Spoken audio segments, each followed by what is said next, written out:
Hello, and welcome to Speak Honest. I am your host and certified relationship coach, Jennifer Noble. It has been my passion for over a decade to help women like you heal what's been holding you back from having the relationships you deserve. Are you struggling with a relationship where you can't seem to voice your emotions, needs, and boundaries without having it blow up in your face? Then you have found the right podcast, my friend. Get ready for practical tips, empowering truths, and honest conversations. Now, let's dive in. Hello, everyone, and welcome back to another episode of Speak Honest. I am Jen Noble, your go-to relationship coach. And on today's episode, I wanted to talk about something a little bit more personal. I wanted to actually share a little bit about my own Pride story. So as we know, June is Pride Month. Happy Pride Month, everyone. Yay, rainbows and color and glitter everywhere. But Pride is also so much more. And so I wanted to share a little bit about my own story and why Pride is so important to me. But before I do dive in, I just wanted to say that if you are someone that is looking for a community, maybe for you, Pride Month is a time that feels very important and special to you, but at the same time, you just feel like you don't have a lot of people to share that with. I just want you to know that the Speak Honest community in Facebook is an incredibly supportive and affirming community. We are a group of women all trying to heal our relationships and just live a happier, more fulfilling life. And as a result, we all have different lived experiences. But in this community, we are incredibly safe and incredibly supportive. Even when we don't necessarily have the same opinions or the same ideals, what we do is we allow and hold space for all of those. So if you've been looking for a community of women where you can just come and express yourself, then please come and join us on our free Facebook community. You can just scroll on down to the show notes and find the link for our free Facebook community, Speak Honest, or just go ahead and go to Facebook, go into the little search engine right there in Facebook and start typing in Speak Honest, Secure Communication for Women, and it will totally just pop up for you. You'll see it. It has two little orange hearts to try to make us stand out. So you should be able to find us no problem. But we hope to see you over there. But now let's get on with the episode. All right. So today I really wanted to talk about something a little bit more personal. Now I'm kind of just speaking about this off the cuff. So my apologies if I'm all over the place and I'm very scattered, but I recently did a guest article for a Substack, and it got me thinking about my own Pride story. And so here's the thing. And now a lot of you probably know this about me already, but at the same time, I wanted to share it again. I am the incredibly proud mother to an amazing trans son. So my son first came out when he was 9 years old.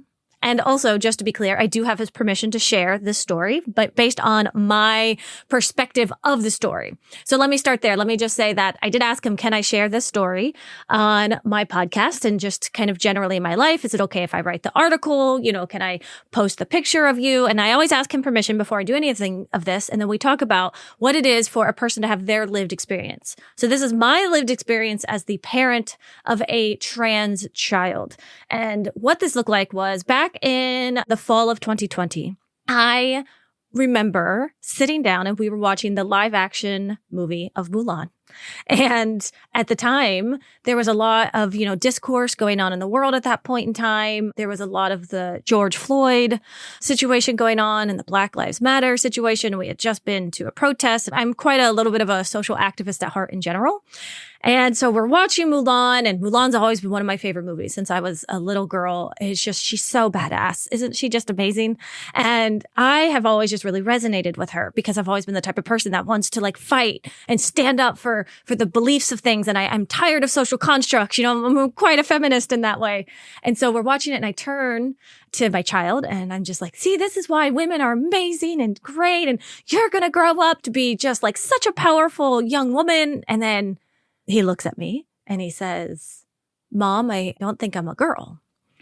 And I was a little bit prepared for this to some extent, just because, again, as much as I have this background of Midwestern, religious, Christian, evangelical life, I've always really been outside of that. I've always been the type of person to question it and look up the Bible verses that, support the LGBTQ community. And I fought for them and all these things. So when they said that, I was like, okay, yeah, tell me more about it. But this is the interesting part is at the point they said, I'm non-binary. And I remember thinking, what the fuck is that? And I mean, this is 2020, so it's a little bit new. And I was ready, if he was going to be a lesbian, if he was going to be even like a trans boy, masculine completely. I was ready for all of that, but I had no idea what non-binary was. So even in this moment, he just completely helped me open up my mind even more. And that's my favorite part about the story, is how much he has grown me as my child. And it makes me so happy. So that's how we started. His journey started off as being non-binary, and he went by they, them for quite a while. And this was a really difficult thing. In fact, I think it might have been easier if he had just been straight, not straight. What I mean, like a straight masculine, like just had completely transitioned to male in the beginning. But this they, them thing, oh my gosh, did it just really mess with people. And it messed with me. I didn't know how to say they, them for the longest time. And I did all this research and I started looking into it more. And thankfully there was a beautiful community of people who took me in and helped me and taught me how to use they, them in the singular. And in the end, I was like, this actually isn't that difficult. I had a really beautiful friend who taught me this. So if anyone out there has a beautiful non-binary person in their life, or anyone that goes by the pronouns they, them, think about it this way. My friend helped me think about your loved one with a little mouse in their pocket. So they just have this little mouse in their pocket. And so when you speak about them, you're speaking about them and the mouse. And this helped me substantially in my life with my child. And that helped me. I just always pictured this cute little mouse with them. And that's what I would say. And I'd say, okay, they're over there and they're over there. And so it's them with this little friend. And it just helped my brain slowly kind of rewire itself to learn how to do that. And the coolest part about this is what we teach in Speak Honest is literally how to rewire our brains, how to heal our attachment wounds.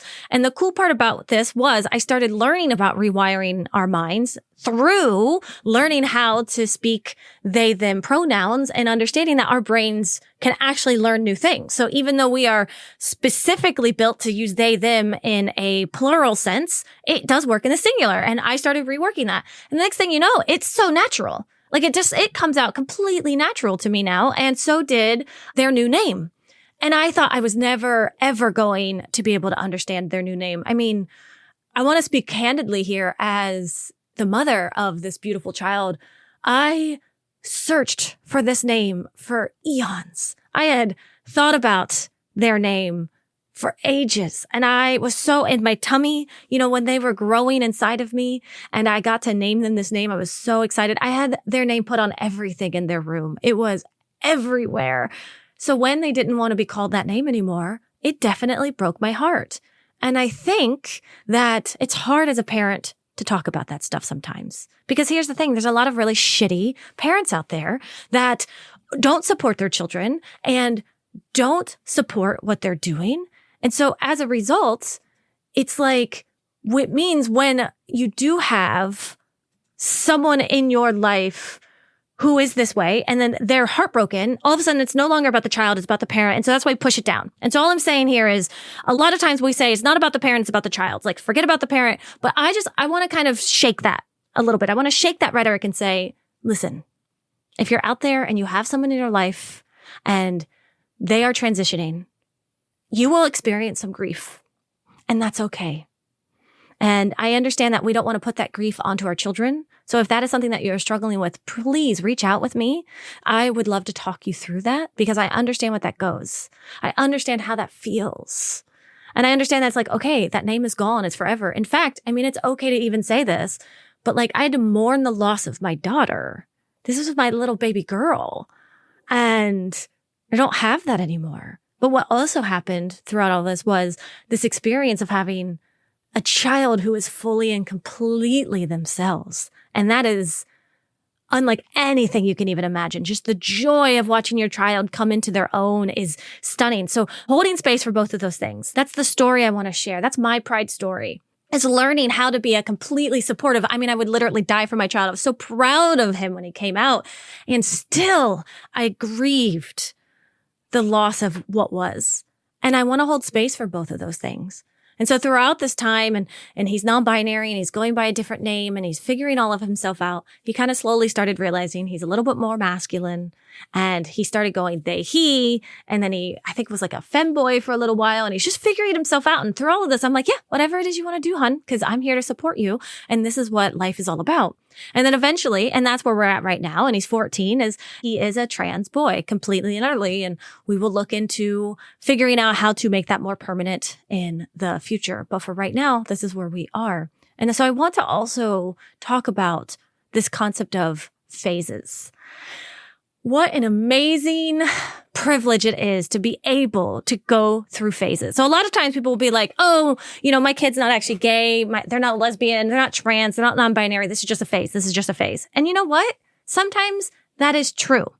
That is what I want to do here. I just want to kind of really push through some of this rhetoric of, hey, if you have a trans child, you can't grieve who they were. You have to only be happy. Nope, not true. And also, hey, nothing should be a phase. If you say you're gay, then that's what you have to say you are. But here's the thing. Back in the day, children weren't allowed to explore who they were.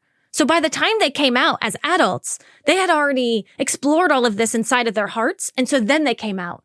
So what an amazing opportunity it is for us to give our children the possibility of phases. I'm so proud of him for all the phases he's been through. I mean, he didn't just go through non-binary phases. He also went through anime phases and emo phases and My Chemical Romance phases. You know what I mean? Like, how many of us here have went through an emo phase, right? We've all been through it. Or maybe went through like a Barbie doll phase or a Spice Girls phase. Or I went through a massive Titanic phase where I was obsessed with the Titanic all the time.